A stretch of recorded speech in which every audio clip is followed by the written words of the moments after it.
Hi, my name is Tad, but most people know me as RbdJellyfish on the internet. I want to talk about the game Dreams for a bit and what it means to me.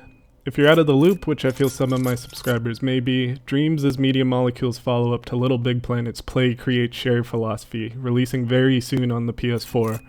If you're not familiar with the game, please go look it up, you won't regret it. Anyway, on to the rest of the video. When I was growing up, I was a creative type. Like many kids, I enjoyed video games, and it wasn't long after I started playing them that I started coming up with ideas for my own games. As a child without much technological literacy though, I was constrained to writing stories and drawing pictures of my ideas. And let me tell you, some of them were just weird. It's as if I'd switch on the creative part of my brain for half a second and I'd draw a picture of whatever activity my brain produced in that time. I never showed anyone any of that stuff, but it was really fun just spilling my ideas onto paper. As I grew older, I eventually did become more savvy with a computer. I first picked up Game Maker when I was 12 and made some admittedly low quality stuff, but over the years learned how to properly program and made a few games using XNA, Unity, and Unreal Engine in college.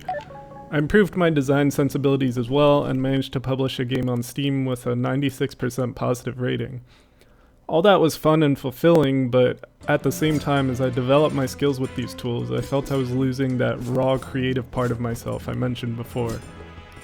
I had to spend so much time worrying about how people would receive the stuff I made, whether or not it played well, whether or not it might sell, and how to wrangle with these game engines to get the damn thing to work in the first place.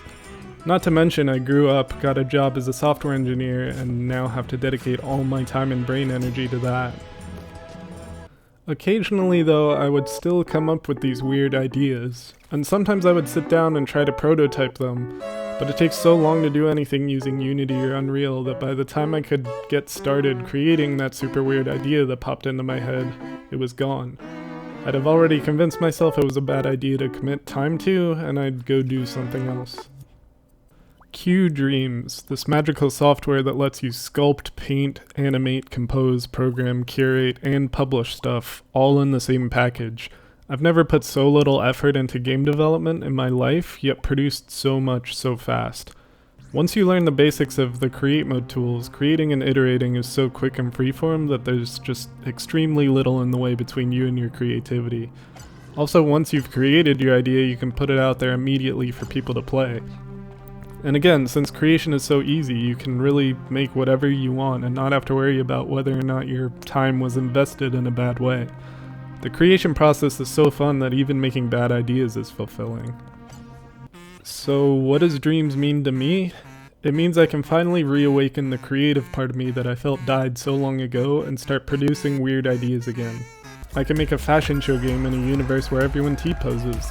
I can make a game about faces raining from the sky. I can make a shopping game where instead of shopping you punch stuff. I can make a game that's so brutally hard that 99% of the people that play it will find it miserable. I can make a mosh pit game where you have to mosh in real life to play it. Any idea, whether it's risky or weird or likely to not even be fun to play, I can make it in Dreams. And the best part of it all is that sometimes those weird ideas resonate with people. Oh! Oh! You broke it. You broke it. Tommy broke it. God damn it, Tommy. Oh, cool. Dude. There's a lot more, but I want to keep this short. For Media Molecule, thank you for all the work you've done to make this possible. For everyone else, go buy Dreams, or I'll slap you.